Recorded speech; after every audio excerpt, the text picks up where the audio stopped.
19 जनवरी 2026 की वो काली रात, महाराष्ट्र के ठाणे जिले का भिवंडी इलाका, रात के 10 बज रहे थे। हाईवे पर सन्नाटा पसरने लगा था, लेकिन इस सन्नाटे को चीरती हुई एक ऐसी खौफनाक वारदात होने वाली थी जिसके बारे में जानकर आप दहल जाएंगे। एक इंसान जो सिर्फ अपनी भूख मिटाने के लिए एक ढाबे पर रुका था, उसे इस बात का जरा भी अंदाजा नहीं था कि अगले चंद मिनटों में वो जिंदगी और मौत के बीच झूलने वाला है। उसकी गलती सिर्फ इतनी थी कि उसने एक सवाल पूछ लिया था, एक ऐसा सवाल जिसकी भारी कीमत उसे चुकानी पड़ी। आज मैं आपको एक ऐसी दिल दहला देने वाली कहानी सुनाने जा रहा हूं जो आपको यह सोचने पर मजबूर कर देगी कि क्या आज के जमाने में किसी गरीब की कोई कीमत नहीं है। क्या सवाल पूछना सबसे बड़ा जुर्म बन चुका है। नरेंद्र तोमर, एक आम ट्रक ड्राइवर, वो लोग जो दिन रात अपनी नींद, अपना सुकून कुर्बान करके हमारे और आपके घरों तक सामान पहुंचाते हैं।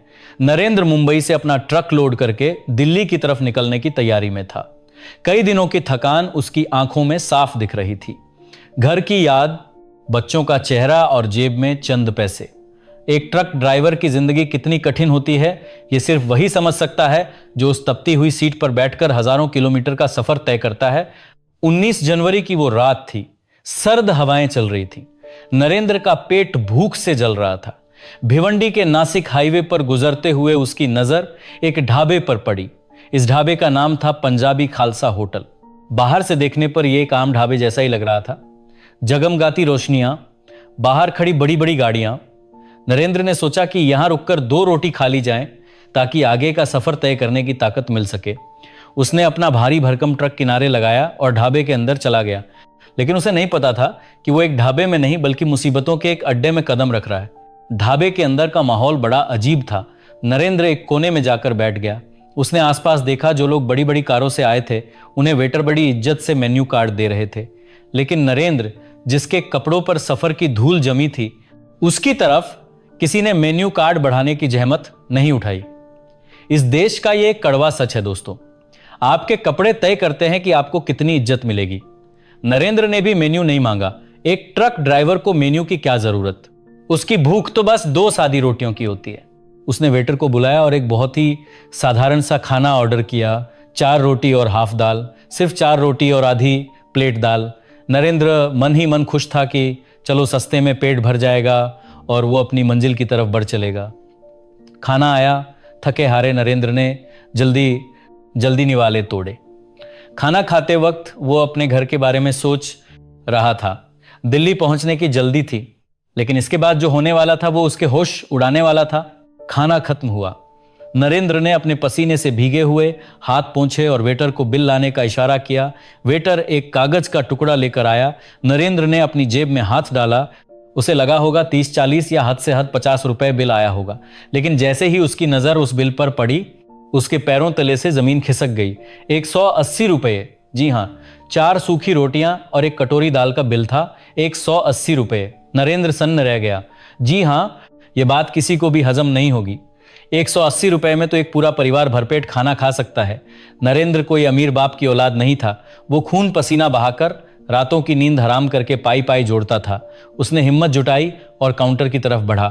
काउंटर पर वो शख्स बैठा था जिसे सब बाबा कहते थे, ढाबे का मालिक। नरेंद्र ने बड़ी ही नम्रता से पूछा, भाई साहब, 4 रोटी और हाफ दाल के 180 रुपए ये किस हिसाब से लगाए हैं? दोस्तों, क्या ये सवाल पूछना कोई गुनाह था?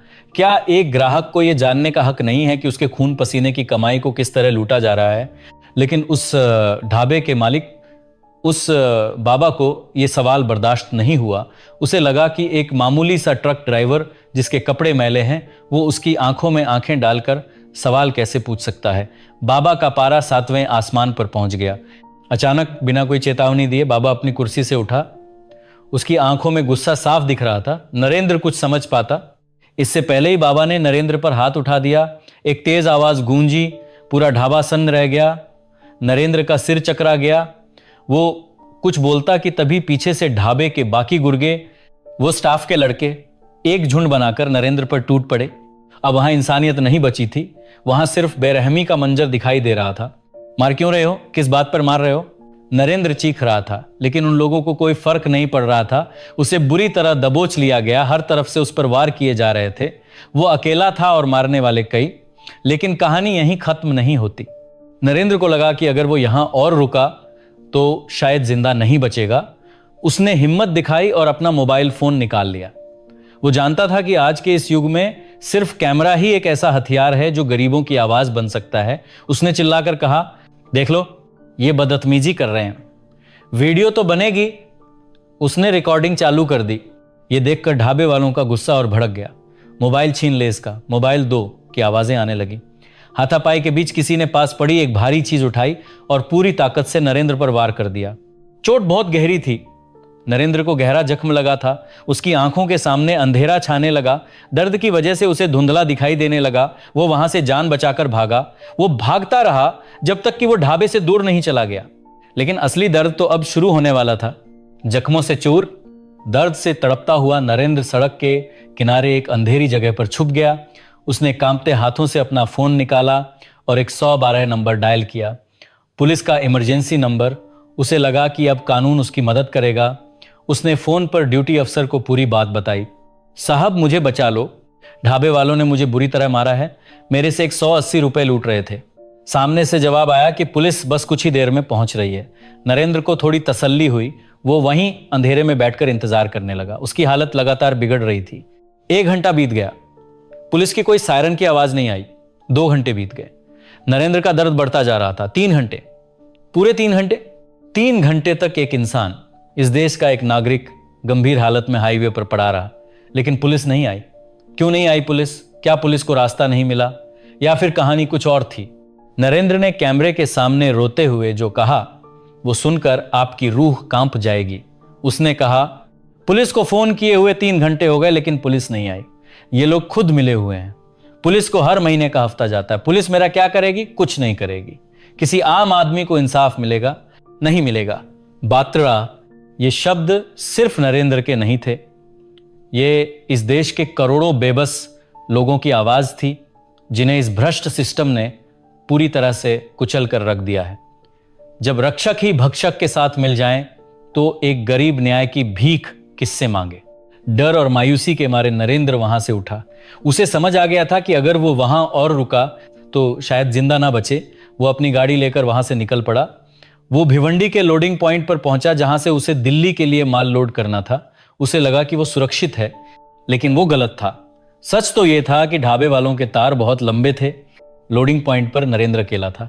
तभी वहां एक लड़का पहुंचा। उसका नाम था आशीष पटेल। ये वही लड़का था जो ढाबे से जुड़ा हुआ था। उसने नरेंद्र को ढूंढ निकाला था। उसने आते ही नरेंद्र को धमकाना शुरू कर दिया।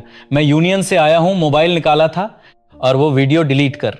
नरेंद्र अकेला था, सहमा हुआ था। उसने अपने मालिक को फोन किया।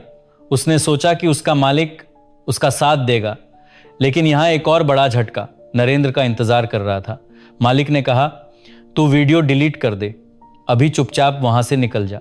कितनी बेबसी का मंजर होगा वो। जिस शख्स ने मार खाई, जिसे गंभीर चोटें आईं, जिसने अपनी जान जोखिम में डाली, उसे ही अपना सच मिटाने के लिए मजबूर किया गया। आशीष ने नरेंद्र के हाथ से मोबाइल छीना और सारी वीडियो डिलीट कर दी। वो सबूत जो नरेंद्र के दर्द की गवाही दे रहे थे, हमेशा के लिए मिटा दिए गए। लेकिन कहते हैं ना, पाप का घड़ा जब भरता है तो फूटता जरूर है। वो वीडियो भले ही उस वक्त डिलीट हो गई, लेकिन किस्मत को कुछ और ही मंजूर था। वो वीडियो किसी तरह सोशल मीडिया के एक्स प्लेटफॉर्म पर पहुंच गई। देखते ही देखते वो वीडियो आग की तरह फैल गई। लोग भड़क उठे। ट्रांसपोर्ट टीवी पर जब यह खबर चली तो पूरे देश के ड्राइवरों के अंदर का गुस्सा फूट पड़ा। वीडियो में साफ दिख रहा था कि कैसे एक बूढ़ा ढाबा मालिक, जिसे बाबा कहा जा रहा है, एक निहत्थे ड्राइवर को परेशान कर रहा है। ट्विटर पर लोगों ने मुंबई पुलिस और ठाणे पुलिस को टैग करना शुरू कर दिया। हर तरफ से एक ही आवाज उठ रही थी कि इस होटल को बंद किया जाए, इन गुंडों को गिरफ्तार किया जाए। लेकिन हमारे सिस्टम का तमाशा देखिए।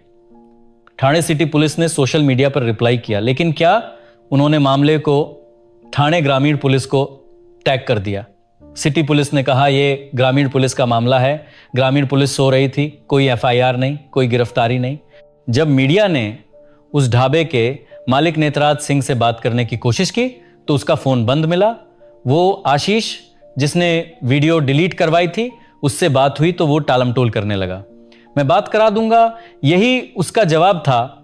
लेकिन सवाल यह है कि क्या बात कराने से नरेंद्र का वो दर्द कम हो जाएगा? क्या उस सदमे की गूंज शांत हो जाएगी जो एक गरीब की इज्जत पर पड़ा था? इस घटना ने एक बहुत बड़ा सवाल खड़ा कर दिया है। नरेंद्र ने अपनी वीडियो में एक बहुत गहरी बात कही थी। उसने कहा था, अगर ड्राइवरों में एकता होती तो किसी की हिम्मत नहीं होती हमें हाथ लगाने की। वकील लोग एक होते हैं, उनकी एकता देखो। अगर ड्राइवर एक हो जाएं तो सरकार भी पैर छुएगी, लेकिन हमारी किस्मत खराब है, हम में एकता नहीं है। यह सिर्फ एक नरेंद्र की कहानी नहीं है। हाईवे पर चलने वाले लाखों ट्रक ड्राइवरों के साथ हर रोज ऐसा ही सलूक होता है। कभी पुलिस उनसे उगाही करती है, कभी आरटीओ वाले उन्हें परेशान करते हैं और कभी ढाबे वाले उन्हें सरेआम धमकाते और पीटते हैं। सोचिए उस परिवार के बारे में जो नरेंद्र का घर पर इंतजार कर रहा था। अगर उस रात नरेंद्र के सिर पर वो वार जानलेवा साबित होता तो क्या होता? क्या यह सिस्टम उसके परिवार को पालने आता? वो 180 रुपए सिर्फ एक बिल नहीं था, वो इस देश के गरीब और लाचार वर्ग के ऊपर किया गया एक क्रूर मजाक था। आज वो ढाबा पंजाबी खालसा होटल अभी भी वहीं खड़ा होगा, वो बाबा अभी भी वहीं बैठा होगा। शायद कोई और नरेंद्र वहां पहुंचेगा और फिर से वही कहानी दोहराई जाएगी, क्योंकि उन्हें पता है कि पुलिस उनकी जेब में है, कानून उनका कुछ नहीं बिगाड़ सकता। लेकिन क्या हम इसे ऐसे ही चलने देंगे? क्या हम सिर्फ वीडियो देखकर आगे बढ़ जाएंगे? दोस्तों, इस कहानी को सुनाने का मेरा मकसद सिर्फ आपका मनोरंजन करना या किसी की भावनाओं को ठेस पहुंचाना नहीं है। मेरा मकसद है आपको जागरूक करना, समाज की उस कड़वी सच्चाई से रूबरू कराना जिसे हम अक्सर अनदेखा कर देते हैं। एक ट्रक ड्राइवर सिर्फ एक गाड़ी चलाने वाला नहीं है, वो इस देश की अर्थव्यवस्था की रीढ़ की हड्डी है। अगर वो पहिया रोक दे तो ये देश रुक जाएगा, लेकिन उसके बदले में हम उन्हें क्या दे रहे हैं? दर्द, चोट और अपमान। अगर आपको लगता है कि नरेंद्र के साथ नाइंसाफी हुई है, अगर आपको लगता है कि उस ढाबे के खिलाफ सख्त से सख्त कार्रवाई होनी चाहिए, तो इस आवाज को दबने मत दीजिए। इस वीडियो को लाइक करें और इतना शेयर करें कि ये देश के हर कोने तक पहुंचे। सिस्टम के बहरे कानों तक हमारी आवाज पहुंचनी चाहिए। चैनल को सब्सक्राइब करना ना भूलें ताकि आगे भी हम सच की ये लड़ाई लड़ते रहें।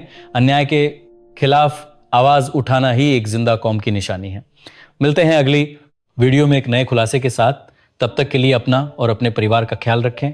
जय हिंद।